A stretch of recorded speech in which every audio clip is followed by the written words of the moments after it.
زه ولسمینه بړیڅه د کوټې څخه تعلق لرم. زه یو څو تجویزات تاسو مشرانو ته درکوم چې نن ډېره د خوشحالۍ خبره ده چې تاسو موږ ته د فیمیل وینګ را جوړ کړئ، خو په دې کې دا خبره کوم چې په کار دی موږ خپل ایجوکیټډ طبقه رامخته کړو. که زموږ پروفیسرز دي، پروفیسران دي، که ټیچران دي، که ډاکټران دي، په کار دی چې موږ دوی سره کار وکړو.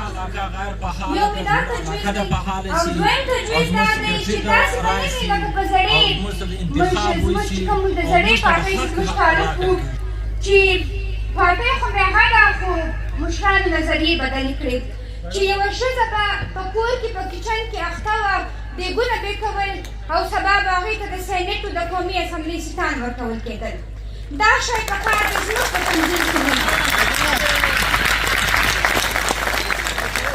او موږ د تاسو مشرانو څخه دا امید لرو چې زموږ اوسنی تنظیم په کار د یو داسې منظمه تنظیم وي، یو داسې زبردسته تنظیم وي چې په هغې کې د پخواني رنګه باچاحت نه وي.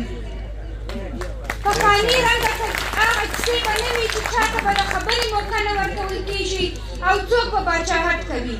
مننه کوم ستاسې چې زما تجویز مې واورېدی او هیلهمنده یم چې په دې به عمل وسي. زما نوم زرمینه خپلواک دی، د کوټې اوسېدونکې یم. ستا نوم څه دی؟ زرمینه خپلواک. زما تجویز یو دا دی چې د وومن وینګ په حواله پکار دی چې زموږ چې کوم کارکنان دي یا زموږ سیاسي مشران دي هغوی خپل د کورنۍ څخه شروع کړي او دغه خپل د کورنۍ څخه ښځې راوباسي او په دې سیاست کې برخه واخلي. دا به د یو کارکن لپاره ډېر ښه قدم وي زموږ لپاره. او دویم دا دی چې موږ خبر یو چې زموږ ژبه، زموږ کلتور، زموږ تاریخ په ورکېدو دی. مطلب سټیټ لخوا هم موږ ته هغه زموږ په نظام کې هغه شیان نشته کوم چې زموږ ماشومان هغه زده کړي. زموږ کلتور دی، زموږ تاریخ دی، زموږ اتلان دي.